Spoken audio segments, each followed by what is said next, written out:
مورخین عرب قوم کو 3 گروہوں میں تقسیم کرتے ہیں۔ عرب بائدہ یہ قدیم عرب لوگ ہیں جو اس ملک میں آباد تھے۔ ان میں قوم عاد و ثمود کا نام آپ میں سے اکثر نے سن رکھا ہوگا۔ ان کے علاوہ عمالقہ، تسم، جدیث، امیم وغیرہ بھی اہم ہیں۔ ان لوگوں نے عراق سے لے کر شام اور مصر تک سلطنتیں قائم کر لی تھیں۔ بابل اور اشور کی سلطنتوں اور قدیم تمدن کے بانی یہی لوگ تھے۔ یہ قومیں کیسے صفحۂ ہستی سے مٹ گئیں، ان کے متعلق تاریخ ہمیں تفصیل سے کچھ بتانے سے قاصر ہے، لیکن اب بابل، مصر، یمن اور عراق کے آثار قدیمہ سے انکشافات ہو رہے ہیں اور کتابیں لکھی جا رہی ہیں۔ جبکہ قوم عاد و ثمود کے حوالے سے قرآن مجید ہمیں بتاتا ہے کہ یہ قومیں اللہ کی نافرمانی اور سرکشی میں جب حد سے بڑھ گئیں تو ان کو عذاب الہی نے گھیر لیا اور یہ نیست و نابود ہو گئیں۔ عرب آربہ کو بنو قحطان بھی کہا جاتا ہے۔ یہ حضرت نوح علیہ السلام کے بیٹے سام بن نوح کی اولاد سے ہیں اور یہ لوگ قدیم عرب عاد و ثمود وغیرہ کی تباہی اور جزیرہ نما عرب سے مٹ جانے کے بعد یہاں آباد ہوئے۔ قحطان حضرت نوح علیہ السلام کا پوتا تھا، جس کے نام پر یہ لوگ بنو قحطان کہلائے۔ پہل یہ لوگ یمن کے علاقے میں قیام پذیر ہوئے۔ مشہور ملکہ سبا یعنی حضرت بلقیس کا تعلق بھی بنو قحطان کی ایک شاخ سے تھا۔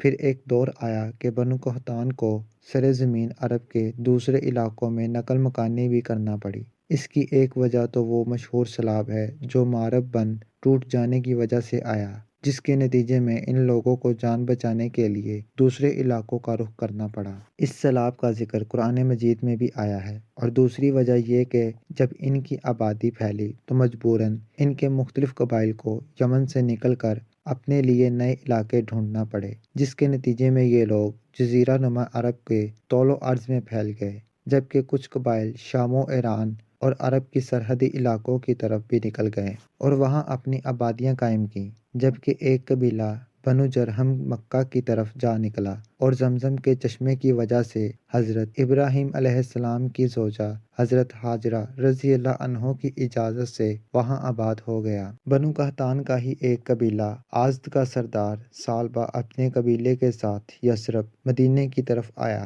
اور یہاں جو چند خاندان بنی اسرائیل کے رہتے تھے انہیں ملغوب کر لیا، قلعے بنائے اور نخلستان لگائے۔ اسی کی اولاد سے اوس اور خزرج مدینے کے 2 مشہور قبیلے تھے جن کا تاریخ اسلام میں بہت اونچا مقام ہے۔ عرب مستعربہ سرزمین عرب پر سب سے آخر میں آباد ہونے والے بنو اسماعیل تھے۔ انہی کو عرب مستعربہ بھی کہا جاتا ہے۔ حضرت ابراہیم علیہ السلام نے اللہ کے حکم پر اپنی زوجہ حضرت ہاجرہ اور شیر خوار بیٹے حضرت اسماعیل علیہ السلام کو مکے کی بے آب و گیا وادی میں لا بسایا اور خود واپس چلے گئے۔ یاد رہے کہ اس وقت نہ مکے کی آبادی تھی اور نہ ہی خانہ کعبہ کا وجود۔ خانہ کعبہ ویسے تو حضرت آدم علیہ السلام کے وقت میں تعمیر ہوا، مگر خان وعدہ ابراہیم علیہ السلام کی ہجرت کے وقت وہ تعمیر معدوم ہو چکی تھی، اور پھر بعد میں جب حضرت اسماعیل علیہ السلام کی عمر 15 سال کی تھی تو حضرت ابراہیم علیہ السلام مکہ تشریف لائے تھے،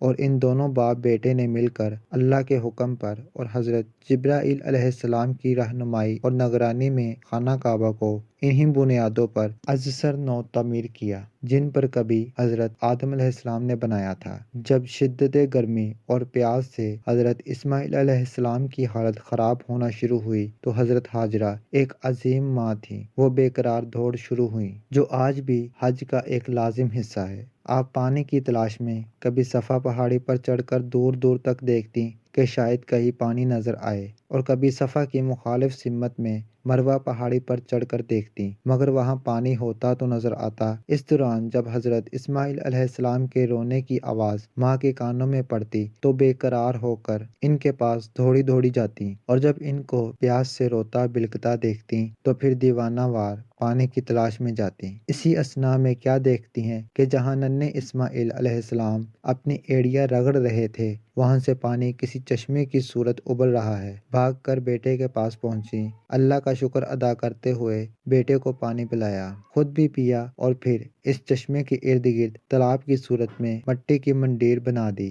لیکن جب پانی مسلسل بڑھتے بڑھتے تالاب کے کناروں سے باہر نکلنے لگا تو بے اختیار آپ کے منہ سے نکلا، زمزم ٹھہر جا ٹھہر جا، اور ان کے یہ فرماتے ہی پانی یکدم ٹھہر گیا۔ یہاں آپ سے زمزم کے کنویں کے متعلق ایک معجزاتی بات شیئر کرنا چاہتا ہوں۔ موجودہ دور میں اس کنویں میں بڑی بڑی موٹریں لگا کر پانی نکالا جاتا ہے۔ کنویں میں پانی کا لیول خانہ کعبہ کی بنیادوں سے ہمیشہ 6 فٹ نیچے رہتا ہے۔ کنویں میں 24 گھنٹے لگاتار پانی نکالا جاتا ہے، جس کی مقدار ملینز گیلنز میں ہوتی ہے۔ اب دو بہت ہی عجیب باتیں ظہور پذیر ہوتی ہیں۔ ایک تو یہ کہ 24 گھنٹوں میں مسلسل پانی نکالنے کی وجہ سے کنویں کا جو لیول کم ہوتا ہے وہ بہت تیزی سے محض 11 منٹوں میں اپنی اصل جگہ پر واپس آ جاتا ہے، اور اس سے بھی زیادہ حیران کن بات یہ ہے کہ اتنی تیزی سے اوپر چڑھنے والا پانی ہمیشہ ہی اپنے لیول یعنی خانہ کعبہ کی بنیادوں سے 6 فٹ نیچے پہنچ کر خود بخود رک جاتا ہے۔ یہ اوپر کیوں نہیں چڑھتا؟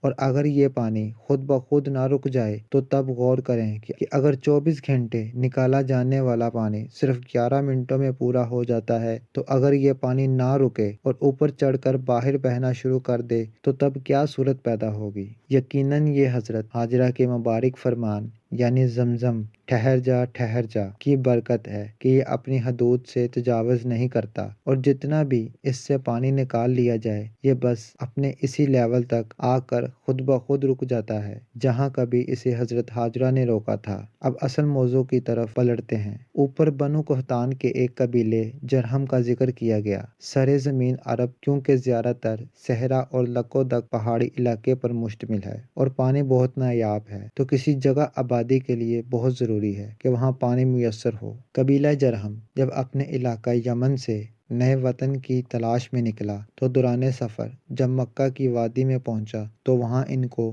زمزم کے چشمے کی وجہ سے ٹھہرنا مناسب لگا، کیونکہ چشمے کی مالک حضرت حاجرہ تھی، تو انہوں نے بی بی حاجرہ کی اجازت سے چشمے کے ساتھ میں ڈیرے ڈال دیے اور آباد ہو گئے۔ یوں حضرت حاجرہ اور حضرت اسماعیل علیہ السلام کو ایک مضبوط عربی قبیلے کا ساتھ میسر آیا۔ بعد ازاں اسی قبیلے کے سردار کی بیٹی کے ساتھ حضرت اسماعیل علیہ السلام کی شادی ہوئی، جبکہ خانہ کعبہ بھی از سر نو تعمیر ہوا۔ یوں مکہ بے آب و گیا وادی سے ایک آباد شہر کا روپ اختیار کر گیا۔